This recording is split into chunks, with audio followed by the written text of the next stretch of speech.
As he walked into the school compound, he looked around and smirked. Beautiful girls everywhere, this is going to be fun, he whispered to himself. It was a cold, rainy morning in the city of Abuja. Cars splashed through the flooded streets, and the hospital waiting room buzzed with nurses, doctors, and crying children. Inside a private maternity suite, a woman lay in pain. Her face was soaked with sweat, her eyes swollen with tears, not just from labor, but from the pain of loss. She was giving birth to a child who would never know his father. Just 9 months earlier, the man of her dreams, Richard Thompson, had died in a tragic car accident. He had been racing to the airport to catch a flight for a business trip. He never made it. His wife, Linda, was only 3 months pregnant at the time. Richard was a billionaire. Real estate, oil, luxury hotels, he had it all. His death left the media in a frenzy, but more than that, it left Linda broken, confused, and alone, with an unborn child inside her. As the baby's cry filled the hospital room, Linda looked at the boy and whispered, "You'll never lack anything, my prince." She named him Daniel Richard Thompson. He was born into luxury. The best doctors. The best clothes. The best food. From day one, Daniel was treated like royalty. Daniel was a child who never had to beg for anything. If he pointed at something, it became his. Whether it was at home, in a mall, or in a supermarket, he always got what he wanted. One sunny afternoon, Linda took Daniel to a large supermarket in Abuja. He was only 5 years old. As they passed through the toy section, Daniel saw some children gathered around the new PlayStation 5 game console. Their eyes were filled with wonder as they pressed buttons and laughed. Daniel stood still. He turned to his mother and pointed at the game. "I want that one," he said. Linda hesitated. "Darling, you have PlayStation 4 at home already." But Daniel dropped to the floor. His voice grew loud. "I don't care. I want it now. I want that one." His voice echoed across the supermarket. Other customers turned to look. Some shook their heads in disapproval. Others whispered to one another. Linda's face turned red with embarrassment, but not for long. She walked to the counter, bought 2 brand new PS5s, one for his room, one for the living room. The boy smiled, wiping his tears as they pushed the shopping cart filled with toys, video games, and snacks. He was used to getting his way. By the time Daniel turned 10, he had already become a spoiled brat. He talked back at teachers. He shouted at drivers. He threw his food when he didn't like it. Housemates cried because of him. Security guards feared him. He was always right in his eyes. One day, Linda's best friend, Helen, came to visit. She sat with Linda in the living room, watching Daniel throw a tantrum at the cook because the rice wasn't hot enough. Helen sighed. "Linda, you are spoiling this boy. He talks like a wild animal." Linda turned sharply. "He lost his father before he was even born. He deserves to have everything." "No, Linda," Helen said softly. "That's not love. That's destruction." Linda stood and shouted, "Leave my house if you're here to insult me." Helen, shocked, picked up her handbag and walked out quietly. That was the last time they ever spoke. Daniel had won again. By age 17, Daniel was tall, handsome, and arrogant. He was surrounded by wealth, women, and power. And in that house, there was a young maid named Sandra, just 21, innocent, and afraid. It started with smiles. Then greetings. Then Daniel would accidentally touch her hand when passing plates. Before long, he started calling her at night to help with laundry. By the time he was 18, Sandra was pregnant. When she finally got the courage to tell Linda, expecting anger from the mother, she was surprised by what happened. Linda was calm. She picked up her phone and called their family doctor. "Come immediately," she said. The doctor arrived. Sandra wept as they led her into the guest room. Linda looked at her coldly. "You're not having this child. You want to trap my son over my dead body." That was the first abortion. But it didn't end there. It happened again. And again. And again. 4 pregnancies. 4 abortions. All swept under the rug like garbage. Sandra eventually quit, broken and traumatized. Daniel. He didn't care. He moved on like nothing happened. Daniel was not very smart. But he didn't need to be. Money opened every door. He passed through secondary school with the help of extra payments. WAEC. Forged. Jam. Manipulated. University. Paid his way through. He graduated at 22 with a degree in biological sciences, even though he rarely attended classes. Now came the one thing that scared him, NYSC. "I want to serve in Abuja," he told his mother one night, eating grilled chicken in their mansion. Linda smiled faintly. "I tried. But they posted you to Lagos. It's out of my hands." He banged the table. "Why can't money fix this too?" "Not everything, my son." For once in his life, Daniel had to do something without money making it easier. Daniel arrived in Lagos in his expensive designer shirt and shiny shoes. He was posted to Queen's Glory Secondary School, an all-girls school in Suralere. As he walked into the school compound, he looked around and smirked.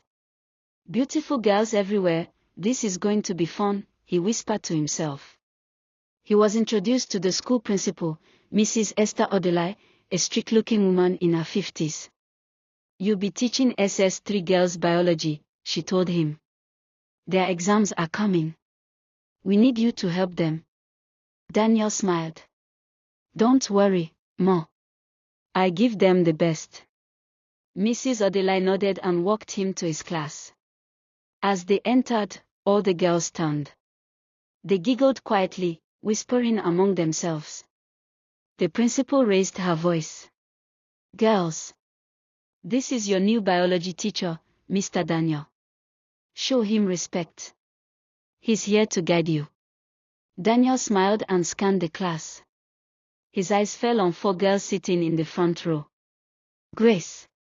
Abigail. Rose. Happiness. He could already feel something between them. Something dangerous. He began to teach, moving confidently around the class. He asked a question: who can define the longest bone in the human body and what it is called? Several hands shot up.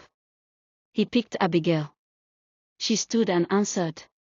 The longest bone in the human body is the femur, also known as the thigh bone. It extends from the hip joint to the knee joint and plays a vital role in supporting the body's weight and facilitating movement. The femur is a strong, sturdy bone that is designed to withstand significant stress and strain, making it an essential part of the human skeletal system. The class clapped. Daniel locked eyes with her. "Well done. You're very brilliant." Abigail smiled. He continued the lesson, but his mind kept drifting to the girls. Their smiles, their glances, the way they admired him. After the class, as the students were leaving, the 4 girls, Grace, Abigail, Rose, and Happiness, stayed behind. "Sir, we really enjoyed your class," Grace said. "Yes. You explain things so well," Rose added. "You make biology fun," said Happiness.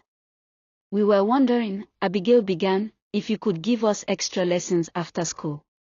We are preparing for WAC." Daniel pretended to hesitate. I don't know. I'm quite busy." "Please, sir," they echoed. He smiled. "All right. I'll see what I can do." As they left the class, he whispered to himself, "This is going to be easier than I thought." Within weeks, the entire school was talking about the new core member. Girls in SS1 and SS2 admired him from a distance. Teachers grew jealous of how much attention he got. But Daniel had eyes only for the 4 friends. He gave them the highest scores, praised them in class, made jokes with them. One afternoon, he asked Abigail to stay behind. "You wanted to see me, sir?" she said, standing near his desk. "Yes. I wanted to say you did very well in your last test." "Thank you, sir. You are the best biology student in this class." He reached out and gently touched her chin. "When we're alone, you can call me Daniel." There was a knock. It was Mrs. Odelai, the principal. "I hope I'm not interrupting anything," she said sharply. "No, Ma," Daniel said quickly. "Just commending Abigail." The principal didn't look convinced. She nodded and left. As soon as she was gone, Daniel whispered to himself, "If only she knew what I was up to." Later that day, the 4 girls were in the bathroom, talking. "Did you see the way he looked at me today?" said Happiness. "No, he was looking at me," said Rose. "Are you sure? He kept using my name in examples." Grace argued. Abigail smiled silently. She remembered how he touched her chin. If only her friends knew what was happening. But this was just the beginning. 17-year-old Rose sat on a luxurious chair in their dining room, her biology notebook open, but her eyes weren't on the book. She was lost in thought. Seated beside her, just a little too close, was Daniel, the NYSC copper and her biology teacher. He wore a simple t-shirt, tight on his arms, and faded jeans. He held a pen and pointed to a diagram of the female reproductive system. "Rose," he said in his low, charming voice, "can you tell me the function of the fallopian tubes?" Rose blinked and looked at the book. The fallopian tubes, they carry the egg from the ovary to the uterus." Daniel smiled. "Exactly. You're getting better every day." She smiled shyly, her fingers brushing the edge of the desk. But her heart raced. It wasn't the diagram that distracted her. It was his cologne. His smile. His deep voice. He leaned in again, just enough for her to feel his breath on her neck. "Tell me, do you like biology now?" he asked softly. She swallowed hard. "Yes, sir." "You don't have to call me sir. Just Daniel." "When we're alone." Rose didn't know how to respond. 1,000 thoughts ran through her head, but she kept smiling like nothing was wrong. Just then, her phone buzzed. Abigail was calling. "Hello." Rose answered. "Hey. How's the extra lesson going?" Abigail's voice rang through. Rose hesitated. "It's fine. It's fun actually. We've covered a lot today." Daniel grinned beside her.